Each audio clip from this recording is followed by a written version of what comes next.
Alright, I'm just gonna give my review because I feel like I'm at a.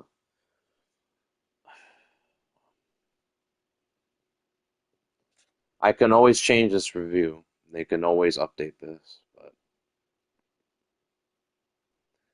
I think the Thunderhammer is exclusively good for the Tyranid.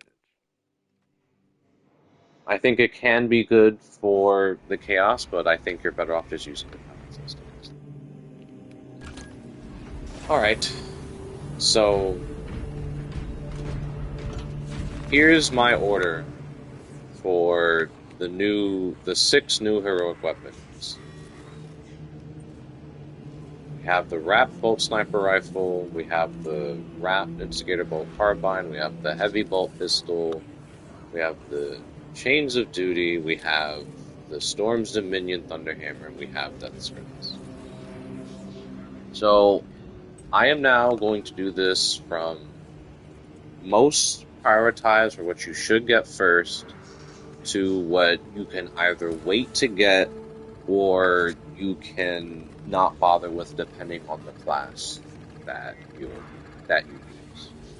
So without further ado, here is my personal opinion on what you should go for first. The first priority you should go for is the Power Fist. Having that additional 200% light damage increase and performing a finisher marks a nearby Majoris level or higher enemy with a gun strike is very invaluable. It will save you out of a lot of tight scenarios. It is also a fencing weapon, so you can get your parries off very quickly. You can still combine it with the other perks of the weapon and the class. The minus 50% charge attack is not the worst thing in the world. It's not really that noticeable, especially when you can make up for it with the light damage, and also you can increase the range of one of your heavy attacks, so you can still make up for that. So if you play Bulwark and Assault, I highly recommend this weapon. I highly recommend that you get this first. This is an extremely well weapon to get, and there's nothing wrong with getting it. Now on to the second top priority weapon you should get. The Instigator Bolt Carbine. If you play Vanguard, get this weapon.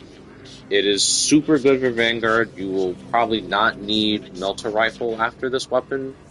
Oh, well, that was weird. The damage output is just super high. Just fix the wires for this. That way it doesn't mess up my end. But yeah, this weapon is extremely well for Vanguard. I run it for two of my loadouts. I would probably just take out my last loadout for the Melter Rifle, but it's just that good. The headshot multiplier is amazing. You always want to get headshots with this, and even if you don't, it's still fine. The only downside to this weapon is its ammo conservation.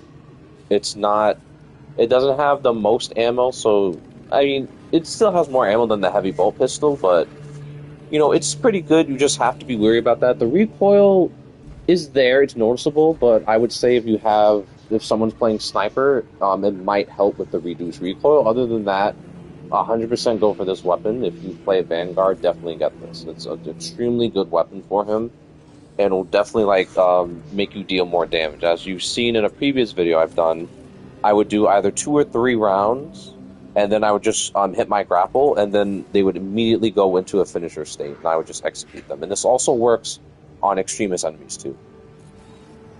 For number 3, it's going to be the Bolt Sniper Rifle.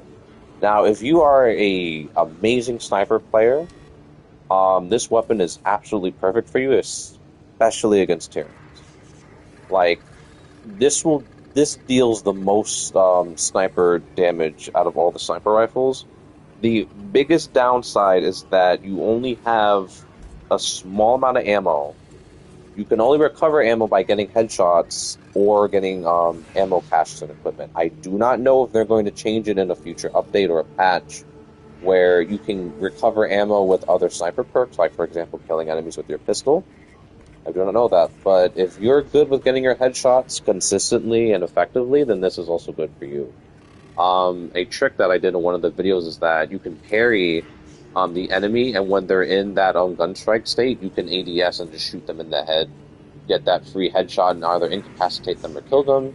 This also works really well when you go invisible and then fire your weapon. That's also a really good thing to do. But yeah, those are the top 3 weapons to get.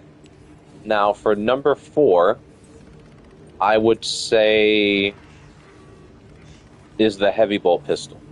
Now, I would only get this weapon if one of the classes you mains has a primary. So if you play tactical, if you play Vanguard, if you play heavy, then I would recommend this, because this pistol is really only good to stop an enemy from calling reinforcements. It doesn't have a lot of ammo, so if you're playing Bulwark or Assault, you would technically need to be careful with how much ammo you're putting out, because you'll run out quickly, and then you won't get to use it for its intended purpose. So if you're playing tactical, which is honestly, like, in my opinion, the best class to play this with, then you'll be golden, because you'll have your other heroic weapon, and then you can just use this if someone's calling for reinforcements, and then you can just go back to your primary weapon, especially since if you use the perk where your primary does more damage than your secondary. For the other classes, I would say this is good for Vanguard, this is good for Heavy. Sniper, personally, I would just use the Infernus pistol just to get them, like, off of you if they're, like, super close. But yeah, that would be number 4. As for number 5, between these two, I would say number 5 would be the heavy bolt. Simply because it is great that it increases the heavy's perfect parry window by 50% after a gun strike, and the weapon is completely cooled, so you can keep firing. The downside is that it doesn't have a lot of ammo, so you'll run out of it quickly unless you're running additional supplies, and you also have the perk where the weapon has additional ammo reserves on it. But it is really good against the Tyranids. Against Chaos, they are kind of squishy, and unless you're getting a parry, you can't cool down the weapon outside of the parry. So that's something you have to be considerate about. If you're not parrying, you won't be able to cool down. You'll have to literally wait for it to manually cool down on its own, and you can use perks to help it cool down faster, but unless you parry, it'll just instantly cool it. But that is a good thing, where when you do parry, the weapon is instantly cooled, you can go back to firing. But overall, I would say you don't have to immediately go for this weapon right away. You can wait. If there are other weapons you can prioritize first over this, especially if heavy isn't your only class. And then lastly, the Thunderhammer. Now, this weapon is extremely good against Tyranids, like absolutely incredible. You might struggle with this against the Chaos. It also depends on the mission that you're doing. Like, you might have a better chance if you're not doing Vortex specifically. But that also, there's a lot of other factors to keep in mind, like RNG, also the people you're playing with, fumbling, but this would probably be the last weapon you can go for. It is a very nice weapon, especially for Assault, but I would say there are other weapons to prioritize. So, going in order again in terms of weapons you should prioritize from greatest to least, Power Fist will be the first. Sniper will be the second. Instigator Bolt Carbine will be the third. So those are the top 3 you should get. And then from there, Heavy Bolt Pistol will be the 4th. Heavy Bolter will be the 5th.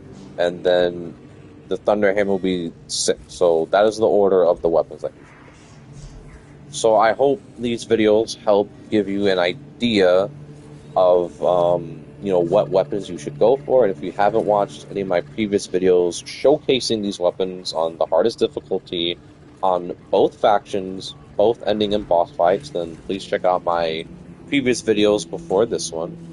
I might link it in the description, we'll see. But yeah, there we go. When we get new heroic weapons, I'll review those as well. I'll do the exact same thing. I'll do them on 2 missions, one for Tyranids, one for Chaos, just so we see them side by side. But other than that, that'll be it for now. If anyone has any questions or if they want me to cover the old heroic weapons that they released in one of the previous patches, I can also do that. Feel free to let me know in the comments down below. And if anything, I'll see you on the next one. Bye-bye.